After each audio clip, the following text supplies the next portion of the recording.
खूंखार भूखा घोड़ा। एक दिन राजा कृष्णदेव राय के दरबार में अरब देश का एक व्यापारी आया। उसके पास एक से बढ़कर एक अरबी घोड़े थे। व्यापारी ने हट्ठे कट्ठे और तंदुरुस्त अरबी घोड़ों की राजा कृष्णदेव राय के सामने इतनी तारीफ की कि उन्होंने फौरन उन घोड़ों को खरीदने का मन बना लिया। अच्छी कीमत देकर व्यापारी से सारे घोड़े खरीद लिए गए। व्यापारी खुशी खुशी वापस चला गया। महाराज बहुत खुश थे, लेकिन जब घोड़ों को रखने की बात सामने आई तो समस्या खड़ी हो गई। सारे अस्तबल पहले से ही भरे हुए थे, उनमें नए घोड़ों को रखने का स्थान नहीं था। इस समस्या का निदान राजगुरु के सुझाया। राजगुरु ने महाराज को परामर्श दिया कि जब तक इस घोड़ों को रखने के लिए नया अस्तबल तैयार न हो जाए, क्यों न एक एक घोड़ा हम मंत्रियों, दरबारियों और प्रजा में बांट दे। वे उन घोड़ों की देखभाल करेंगे और उसके बदले हर महीने उन्हें एक स्वर्ण मुद्रा दी जाएगी। महाराज को राजगुरु की ये सलाह जंच गई और उन्होंने वे घोड़े अपने मंत्रियों और दरबारियों में बंटवा दिए। जो घोड़े बचे वे प्रजा में बांट दिए गए। महाराज का आदेश था, इसलिए सब लोग चुपचाप घोड़े लेकर अपने अपने घर चले गए। एक स्वर्ण मुद्रा में उन घोड़ों के चारे का प्रबंध करना और उनकी देखभाल करना बहुत कठिन था, लेकिन वे राजसी घोड़े थे, इसलिए उनकी देखभाल में कोई कोताही नहीं बरती जा सकती थी। सब अपना पेट काटकर घोड़ों की देखभाल करने लगे। एक घोड़ा तेनालीराम को भी मिला। उसने वह घोड़ा अपने घर ले जाकर एक छोटी सी अंधेरी कुटिया में बांध दिया। उस कुटिया में छोटी सी एक खिड़की बनी हुई थी। उस खिड़की से तेनालीराम रोज शाम थोड़ी सी सूखी घास घोड़े को खिलाया करता था। घोड़ा दिन भर भूखा रहता था, इसलिए जैसे ही शाम को खिड़की से सूखी घास देखता, लपक कर उसे खा जाता। दिन बीतते गए और वह दिन भी आया जब अरबी घोड़ों का अस्तबल बनकर तैयार हो गया। जिन मंत्रियों, दरबारियों और प्रजा के पास अरबी घोड़े थे, उन्होंने चैन की सांस ली। इतने दिनों में घोड़ों की देखभाल के कारण सबके घर का बजट बिगड़ गया था, कईयों पर कर्ज चढ़ गया था। खैर, वे घोड़े लेकर राजमहल पहुंचे। इधर तेनालीराम जब राजमहल पहुंचा तो उसका घोड़ा नदारद था। महाराज के पूछने पर वह बोला, महाराज, क्या बताऊं, वह घोड़ा बहुत ही ज्यादा खूंखार हो गया है, किसी पर भी हमला कर देता है।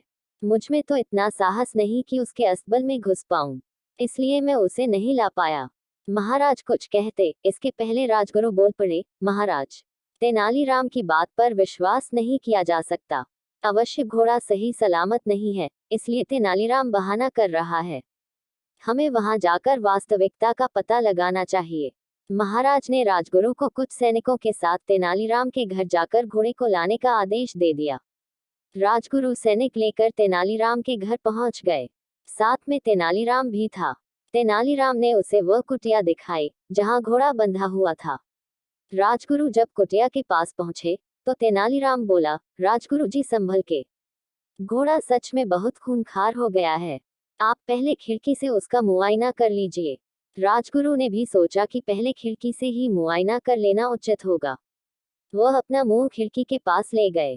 दिन भर से घोड़े ने कुछ खाया नहीं था।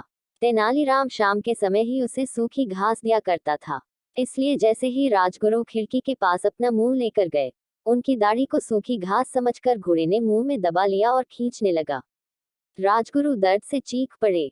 ये देख तेनालीराम बोला, मैंने कहा था ना राजगुरु जी की घोड़ा बड़ा खूंखार हो गया है। राजगुरु क्या कहते, बस दर्द से चीखते रहे और अपनी दाढ़ी छुड़ाने का प्रयास करते रहे, किंतु भूखा घोड़ा भी दाढ़ी छोड़ने तैयार नहीं था। आखिरकार सैनिकों द्वारा तलवार से दाढ़ी काटकर अलग कर दी गई। तब राजगुरु की जान छूटी। उसके बाद राजगुरु ने सैनिकों को आदेश दिया कि वे घोड़े को पकड़कर राजमहल ले चलें। घोड़े को राजमहल में महाराज के सामने ले जाया गया। राजा ने जब घोड़े को देखा तो आश्चर्यचकित रह गए। इतने महीने ढंग से कुछ खाने पीने को न दिए जाने के कारण उसका शरीर सूख गया था और वह एकदम मरियल दिख रहा था। अपने घोड़े की ये हालात देख महाराज बहुत क्रोधित हुए और तेनालीराम से बोले, ये क्या हालत कर दी तुमने घोड़े की। तेनालीराम बोला, महाराज, एक स्वर्ण मुद्रा में मैं इसे जितना दाना पानी दे सकता था उतना मैंने दिया। बाकी लोग आपके डर से अपना पेट काट काट कर घोड़े की देखभाल करते रहे। वह आगे कहता गया, महाराज, राज्य के राजा का धर्म प्रजा की देखभाल करना है, न कि उन पर अतिरिक्त बोझ डालना। इन घोड़ों की देखभाल करते करते और उन्हें बलवान व तंदुरुस्त बनाए रखने में आपकी प्रजा दुर्बल हो गई है। आप ही बताएं महाराज, क्या ये उचित है? महाराज को तेनालीराम की बात समझ में आ गई और उन्हें अपनी भूल का एहसास हो गया। अपनी इस भूल के लिए उन्होंने सबसे क्षमा मांगी और उन्हें इन महीनों में हुए खर्चों की भरपाई भी दी। सीख: अच्छी तरह सोच विचार कर ही किसी निर्णय पर पहुंचना चाहिए। जल्दबाजी में